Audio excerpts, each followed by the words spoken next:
आपका तारुफ करा देते हैं हमारी रिपोर्टर्स टीम से, जो कि थ्रू आज पूरे दिन और कल भी आपको G20 के समिट की पल पल की खबरें देंगी। लक्ष्मण रॉय हमारे साथ हैं, आलोक प्रियदर्शी को आप देख पा रहे हैं, दीपाली नंदा है और असीम मनचंदा है, रोहन भी जुड़ेंगे हमारे साथ। पिछले कई दिनों से ये लोग लगातार G20 की जो तैयारियां दिल्ली में चल रही थी वो पूरी तैयारियों का जायजा आप तक पहुंचा रहे थे। क्या एजेंडा होगा, क्या होगा, वो सारी जानकारी आप तक थी और अब जब ये समिट शुरू हो गया है तो वो अहम जानकारियां लेकर एक बार फिर हाजिर है। लक्ष्मण रॉय, पहले आपके पास आते हैं। तो बैठक शुरू हो चुकी है, अध्यक्षीय भाषण हमने सुन लिया, उसके बाद तो हम अंदर नहीं, लेकिन क्या अहम मुद्दे हैं आज के जिन पर ये जो पहला सेशन है वन अर्थ का वहां फोकस रहेगा? जी बिल्कुल, दरअसल जो अध्यक्ष भाषण आपने सुना उससे ही आप इसका अंदाजा लगा सकते हैं कि आने वाले 2 दिनों में सरकार का फोकस क्या रहने वाला है। सबसे बड़ी बात, जो भारत बनाम इंडिया का विवाद चल रहा था उसमें आज स्थापित हो गया, जब भारत इंग्लिश में लिखा हुआ प्रेसिडेंसी के सामने, प्रधानमंत्री मोदी के सामने रखा हुआ आपने प्लेट देखा होगा। दूसरा, इसके अलावा 6 मुख्य प्राथमिकता है, मुद्दे हैं जिस पर यह कोशिश होगी कि इस G20 की बैठक में आम सहमति बनाई जाए एक्शनेबल पॉइंट के ऊपर। सबसे महत्वपूर्ण है इंक्लूसिव ग्रोथ के ऊपर। विकास तो कर रहा है, कई देश विकास कर रहे हैं लेकिन कई देश पीछे छूट रहे हैं। इसमें विकासशील देशों की सहभागिता कैसे बढ़ाई जाए, सर्वांगीण विकास कैसे किया जाए, ये एक महत्वपूर्ण मुद्दा है।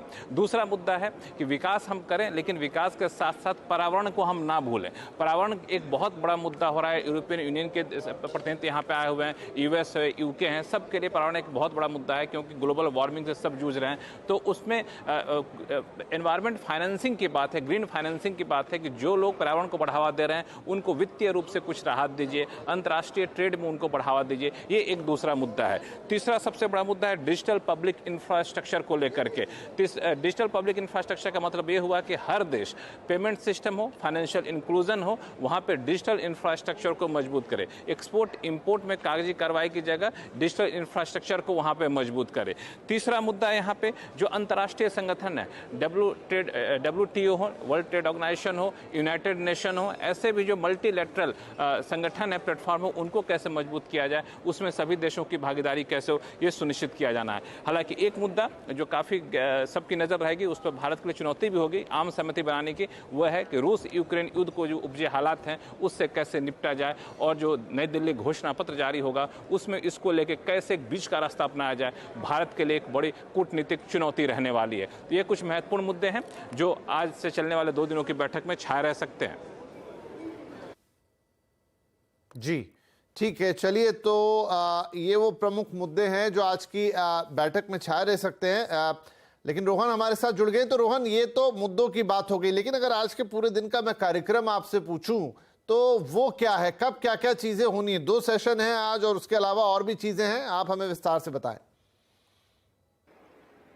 जी, अगर जैसा कि आपने बताया कि 2 महत्वपूर्ण सेशन होने हैं और ये दोनों जो सेशन हैं, वन वर्ल्ड और वन फैमिली, ये दोनों ही सेशंस भारत की जो वसुधैव कुटुंबकम की जो फिलॉसफी है उस पर आधारित है। जो पहला सेशन है उसकी शुरुआत अभी हो चुकी है और ये है वन वर्ल्ड। यहाँ पे जो मुद्दे हावी रहने वाले हैं ये है सस्टेनेबल डेवलपमेंट से जुड़े हुए, जैसा कि नाम से शामिल है कि वन अर्थ, यानी कि एक धरती एक प्लैनेट जो है, तो सस्टेनेबिलिटी से जुड़ा हुआ मुद्दा, पर्यावरण से जुड़ा हुआ मुद्दा, इसके अलावा जो सस्टेनेबल डेवलपमेंट गोल्स हैं उनसे जुड़े हुए मुद्दे, इसके अलावा क्लाइमेट चेंज, क्लाइमेट फाइनेंसिंग की बात यहाँ पे होगी और भारत की जो एक फिलॉसफी है लाइफ की, यानी कि लाइफस्टाइल फॉर एनवायरनमेंट, उसको भी यहाँ पे फोकस में रखा जाएगा और सभी देशों के बीच इस बात की सहमति बनाने की कोशिश की जाएगी जो सस्टेनेबल डेवलपमेंट गोल्स है और जो पेरिस डिक्लेरेशन है उसको किस तरह से और ज्यादा तेज किया जा सके, समय से पहले उसको कैसे पूरा किया जा सके, इसके ऊपर फोकस होने वाला है। जो दूसरा सेशन है वो 3 बजे के बाद शुरू होगा, 3 बजे से लेकर 4:45 तक के बीच होगा और वो है वन फैमिली, एक परिवार की भावना पूरी दुनिया में किस तरीके से हो, इसके ऊपर चर्चा होगी। और इसमें जो मुद्दे शामिल होंगे उसमें है कि समाज के वे तबके जो कि बहुत पहले से पिछड़े रहे हैं उनको किस तरह से मुख्य धारा में शामिल किया जाए, महिलाओं से जुड़े जो मुद्दे हैं दूसरे सेशन में वो शामिल होंगे, ग्लोबल हेल्थ का जो मुद्दा है, खासतौर पे कोविड-19 के बाद जो चुनौतियां सामने आई हैं, किस तरीके से पूरी जो दुनिया है उसको एक साथ मिलकर उससे निपट सके, इन मुद्दों पर चर्चा होगी। और रात को उसके बाद फिर जो है एक डिनर का आयोजन किया गया है जिसमें जो तमाम विश्व के जो लीडर्स हैं वो शामिल होंगे और जो भारत के राष्ट्रपति हैं वो इसे होस्ट कर रही हैं। तो कुल मिला के आज का जो मुद्दा है वन वर्ल्ड और वन फैमिली पे जो है वो निर्धारित होगी। कल जो है वन फ्यूचर पे चर्चा होगी। ठीक है जी, तो वन अर्थ और वन फैमिली, रात में डिनर, बीच में लंच रह गया रोहन, तो वो भी है करीब 1.5 घंटा उसके लिए भी है, और उसमें भी खास इंतजाम किए गए हैं। वो बातचीत हम आपसे आगे करेंगे, लेकिन इसके अलावा एक चीज और होनी है। ये तो G20 है, लेकिन इसके साइडलाइंस पर अहम द्विपक्षीय वार्ताएं होनी है, बायलैटरल मीटिंग्स होनी है। आलोक प्रियदर्शी हमारे साथ हैं। तो आलोक, आज किन देशों के साथ, ये देखिए अमेरिका, बांग्लादेश और मालदीव और मॉरिशस के साथ कल बातचीत हो चुकी है, आज किन देशों के प्रमुखों के साथ प्रधानमंत्री रूबरू हो रहे हैं बायलैटरल टॉक्स में? देखिए, कुल टोटल 15 देशों के साथ बायलैटरल टॉक्स होने हैं। अगर मैं बात करूं तो आज अमेरिका और यूके यूके जो यूके यूनियंस हैं उनके तमाम लीडर्स के साथ बायलैटरल टॉक्स होंगे। मैं अगर फोकस की बात करूं तो जो इस वक्त सरकार का फोकस है यूके और यूरोपियन यूनियंस के साथ जो फ्री ट्रेड एग्रीमेंट है उसको जल्द से जल्द उस पर डील करना बड़ा मुद्दा है। लगातार इस पे खासतौर से जो इंडो यूके FTA है उसको लेकर काफी बात आगे बढ़ चुकी है। जो करीब 29 दौर की बातचीत होती है उसमें से अगर बात करें तो 12 दौर की बातचीत कंप्लीट हो चुकी है, 19 दौरों में लगभग सहमति बन चुकी है। तो उम्मीद ये की जा रही है कि जल्द से जल्द यूके के साथ जो भारत की फ्री ट्रेड एग्रीमेंट है उसको हरी झंडी दिखा दी जाए, उसको लागू किया जाए। अगर इस यूके के साथ जो फ्री ट्रेड एग्रीमेंट है उसमें जो कंट्रोल्स की बात करें तो खासतौर से जो स्कॉच, विस्की और ऑटो पार्ट्स, इसके अलावा कन्फेक्शनरी मीट जैसे चीजों पर जो ड्यूटी घटाने को लेकर सहमति है वो ऑलरेडी इन जो पिछले दौर की बातचीत हुई है उसमें सहमति बन चुकी है। इसके अलावा जो अगर यूके से अलग बात करें तो जो यूनियंस है, यूरोपियन यूनियंस, उनके साथ भी इस तरह की जो द्विपक्षीय जो करार है, फ्री ट्रेड एग्रीमेंट है, उसको करने पर पूरा जोर रहेगा। इसके अलावा जो गल्फ कंट्रीज हैं, गल्फ कंट्री के साथ भी इस बार जो यहाँ पर द्विपक्षीय बातचीत होगी, इसमें जो रेल नेटवर्क को लेकर काफी ज्यादा फोकस में रहेगा। भारत के साथ जो गल्फ कंट्रीज हैं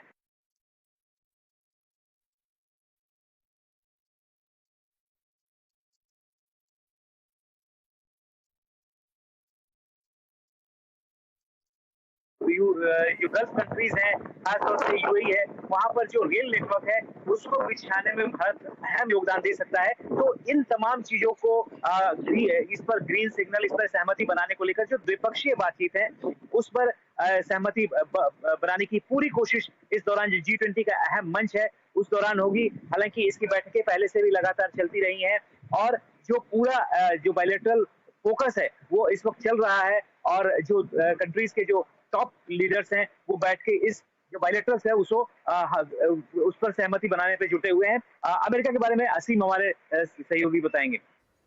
जी ठीक है, तो अहम बायलैटरल बैठकें आज भी, लेकिन उससे पहले एक अहम बायलैटरल बैठक कल हुई, वो थी अमेरिका के राष्ट्रपति जो बाइडेन के साथ। एक बेहतरीन पार्टनर के तौर पे अमेरिका और भारत हाल फिलहाल में तेजी के साथ साथ बढ़े हैं। असीम, ये बताइए कि कल जो बैठक हुई है उसके अहम मुद्दे क्या रहे और क्या अगर जानकारी है कि क्या बातचीत हुई उस बैठक के अंदर? देखिए, अमेरिकी राष्ट्रपति देर शाम तक भारत पहुंचे थे, उसके बाद देर शाम को ये बायलैटरल बैठक हुई जो साइडलाइंस पर हुई।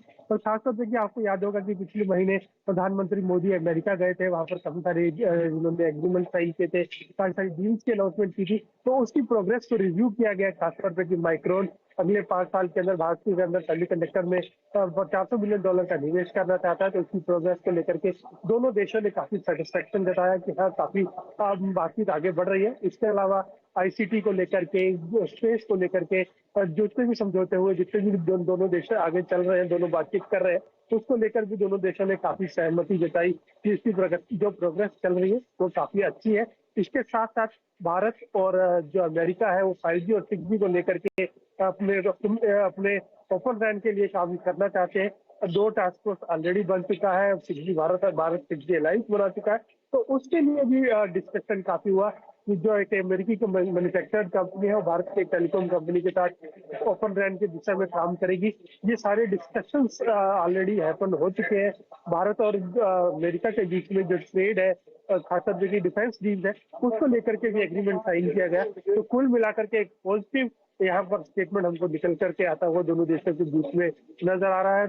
जो प्रधानमंत्री मोदी है, उन्होंने अमेरिका की प्रेसिडेंसी के लिए, अमेरिका को जो G20 के लिए उन्होंने सपोर्ट दिया उसके ऊपर धन्यवाद जताया। और खासतौर पर जो अमेरिकी राष्ट्रपति जो बाइडेन है, उन्होंने जो चंद्रयान है और जो अपना सोलर मिशन है उसके सक्सेसफुल लॉन्च के लिए भी उन्होंने भारत को और भारत के साइंटिस्ट को बधाई। चलिए, तो ये अमेरिका भारत की वार्ता। और क्विकली मैं दीपाली के पास जाना चाहूंगा। दीपाली, जोरदार तैयारियां भारत मंडपम में की गई है जो अतिथि आए उनके लिए, तो आप हमें बताएंगे कि क्या माहौल है वहां का। और खासतौर पे मैं इंटरेस्टेड हूं, एक विजुअल देख रहा तो आर्ट एंड क्राफ्ट वाला जो पूरा सेक्शन है जहां हम सुन रहे हैं कि वो डिजिटल पेमेंट के जरिए विदेशी मेहमान वहां खरीदारी करेंगे भारतीय संस्कृति से जुड़े साजो सामान की, उसके बारे में जरूर बताइएगा। जी बिल्कुल, आपने सही कहा कि अगर हम भारतीय संस्कृति की बात करें तो दिल्ली को सजाने संवारने से लेकर विदेशी मेहमानों के स्वागत तक और अब भारत मंडपम में हर जगह हर कोने में आपको भारतीय संस्कृति की झलक देखने को मिलेगी। इस वक्त भी जिस जगह पे मैं खड़ी हूँ, मेरे पीछे जो आप ये देख रहे हैं, ये मदर ऑफ डेमोक्रेसी है। इंदिरा गांधी राष्ट्रीय कला केंद्र की तरफ से इसे बनाया गया है और आप देखेंगे इसमें भी आपको भारत के लोकतंत्र के बारे में जानकारी दी जाएगी डिजिटल तरीके से। यहाँ पर आप अपनी भाषा का चुनाव कर सकते हैं और यहाँ पर आप देखेंगे ना सिर्फ हिंदी इंग्लिश बल्कि जो ग्लोबल लैंग्वेजेस है उसे भी इसमें ऐड किया गया है। किस टॉपिक पर आप जानकारी हासिल करना चाहते हैं वो यहाँ पर आप सेलेक्ट कर सकते हैं। तो किस तरह से डिजिटल ट्रांसफॉर्मेशन के जरिए अपनी भारतीय संस्कृति को विदेशी मेहमानों के सामने रखना, ये उसका एक उदाहरण है। वहीं अगर मैं डिजिटल ट्रांसफॉर्मेशन की बात करूं तो जो पब्लिक डिजिटल इंफ्रास्ट्रक्चर है उसकी एक अच्छी झलक यहाँ पर देखने को मिल रही है। यूपीआई की धूम है।